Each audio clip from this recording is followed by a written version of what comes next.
Assalamualaikum warahmatullahi wabarakatuh.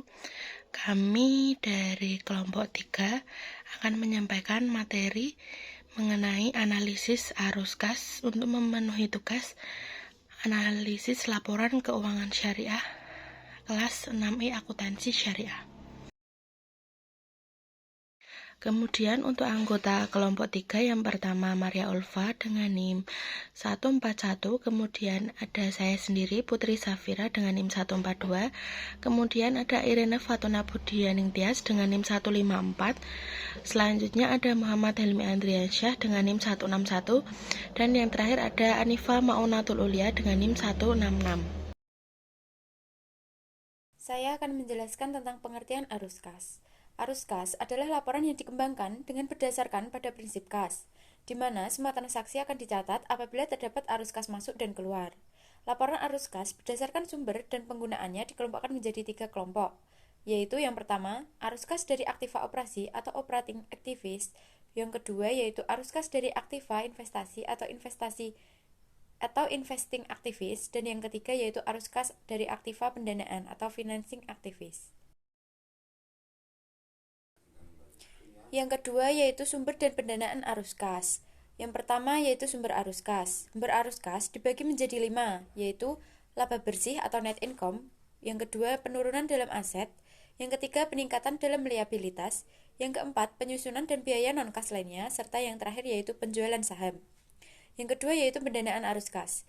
Pendanaan arus kas juga dibagi menjadi 5 bagian, yaitu yang pertama rugi bersih atau net loss, yang kedua peningkatan dalam aset, yang ketiga penurunan dalam liabilitas, 4 pembayaran dividen, dan yang terakhir yaitu pembelian kembali saham atau stock repurchase atau buyback.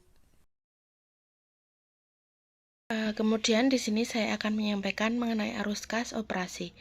Perhitungan arus kas dari aktivitas operasi merupakan pengambilan data dari laporan laba rugi yang kemudian dilakukan penyesuaian sebagai berikut.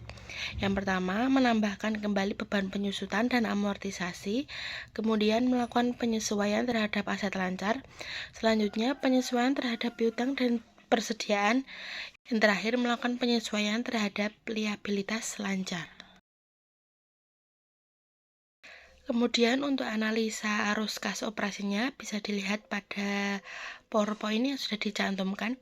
Perusahaan mampu menghasilkan laba bersih sebesar 530 miliar pada tahun 2010 dan 920 miliar pada tahun 2011.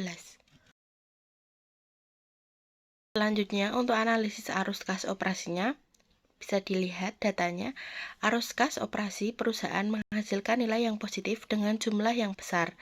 Artinya, operasi perusahaan mampu menghasilkan laba. Arus kas dari investasi. Aktivitas investasi berkaitan erat dengan sisi aset tetap pada laporan keuangan, yang biasanya mencatatkan apakah perusahaan melakukan pembelian aset tetap yang dimaknai sebagai pengeluaran kas, sedangkan penjualan aset tetap dianggap sebagai penambah arus kas masuk. Selanjutnya, analisa arus kas investasi pada PT Surya Citra Media. Arus kas investasi biasanya bernilai negatif, yang artinya perusahaan menggunakan dananya untuk melakukan pengembangan usaha. Jika melihat data di atas, kita dapat melihat bahwa SC Surya Citra Media membeli aset tetap sebesar 32 juta miliar pada tahun 2011 dan sebesar 22 miliar pada tahun 2010. Selanjutnya, pada FIFA melakukan penambahan aset sebesar 66 miliar pada tahun 2010 dan 159 miliar pada tahun 2011. Dari data di atas, kita juga dapat melihat perusahaan melakukan pembelian aset tetap. Selanjutnya yaitu mengenai menghitung arus kas bebas. Posisi arus kas yang dimiliki perusahaan merupakan faktor penting dalam menentukan sehat atau tidaknya suatu perusahaan, karena kas merupakan darah bagi perusahaan. Arus kas bebas yang positif dapat membayar hutang perusahaan, dividen, atau bisa membeli saham kembali pada perusahaan. Arus kas bebas dapat dihitung dengan cara arus kas dari aktivitas operasi dikurangi belanja modal. Selanjutnya yaitu Menghitung arus kas bebas pada STMA 2011 dengan arus kas dari aktivitas operasi sebesar 927.817 dikurangi dengan belanja modal sebesar Rp32.440 menghasilkan Rp895.377. Arus kas dari pendanaan.